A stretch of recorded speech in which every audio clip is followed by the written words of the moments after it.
말씀은 누가복음 2장 1절에서 20절까지입니다.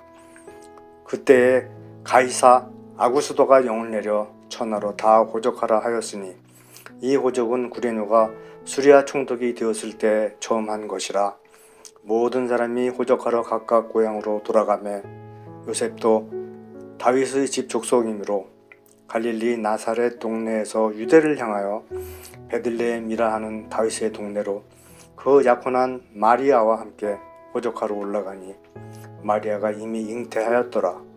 거기 있을 그때에 해산할 날이 차서 첫 아들을 낳아 강보로 싸서 구유에 뉘었으니 이는 여관에 있을 곳이 없음이러라.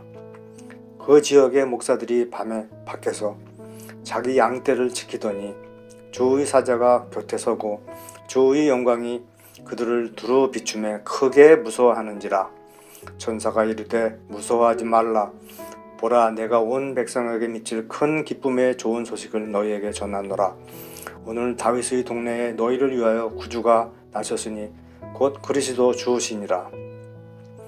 너희가 가서 강보에 쌓여 구유에 뉘어 있는 아기를 보리니 이것이 너희에게 표적이니라 하더니 호련히 수많은 천군이 그 천사와 함께 하나님을 찬송하여 이르되 지극히 높은 곳에서는 하나님께 영광이요 땅에서는 하나님이 기뻐하신 사람들 중에 평화로다 하니라. 천사들이 떠나 하늘로 올라가니 목자가 서로 말하되 이제 베들레헴으로 가서 주께서 우리에게 알리신 바 이 이루어진 일을 보자 하고 빨리 가서 마리아와 요셉과 그 위에 누인 아기를 찾아서 보고 천사가 자기들에게 이 아기에 대하여 말한 것을 전하니 듣는 자가 다 목자들이 그들에게 말한 것들을 놀랍게 여기되 마리아는 이 모든 말을 마음에 새겨 생각하니라. 목자들은 자기에게 이르던 바와 같이 듣고 본 그 모든 것으로 인하여 하나님께 영광을 돌리고 찬송하며 돌아가니라. 아멘. 우리는 모두 하나님께 영광을 돌리며 살고 싶어 합니다. 웨스터민스터 교리문답의 첫 질문은 인간의 제일 되는 목적이 무엇인가인데요. 그에 대한 답은 하나님을 영화롭게 하고 영원토록 그분을 즐거워하는 것입니다. 인간의 생애 목표는 하나님께 영광 돌리는 것입니다. 태어나면서부터 죽을 때까지 우리 삶의 목표는 하나님께 영광 돌리는 것이 됩니다.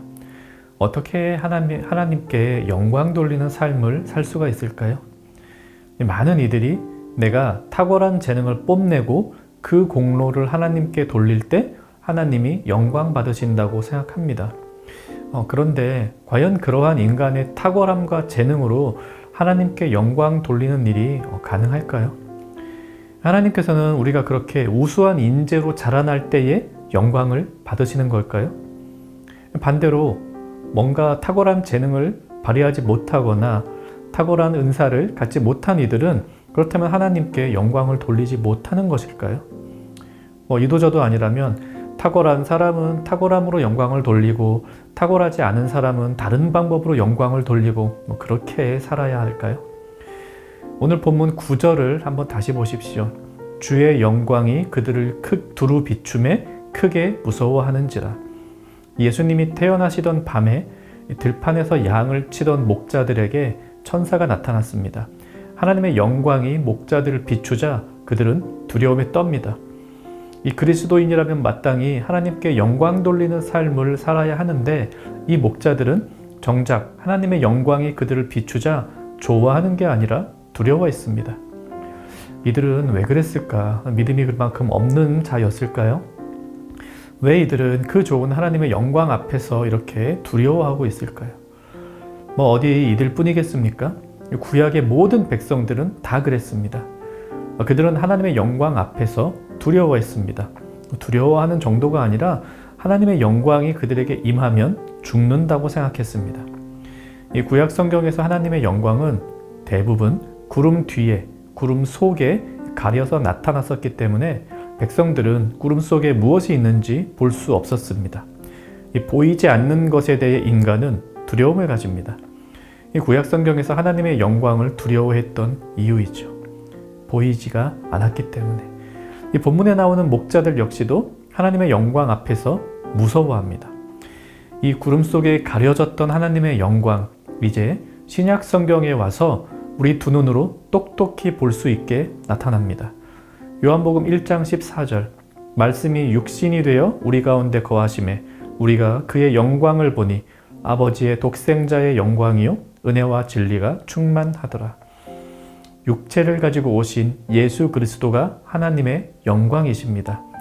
히브리서 1장 3절에서는요.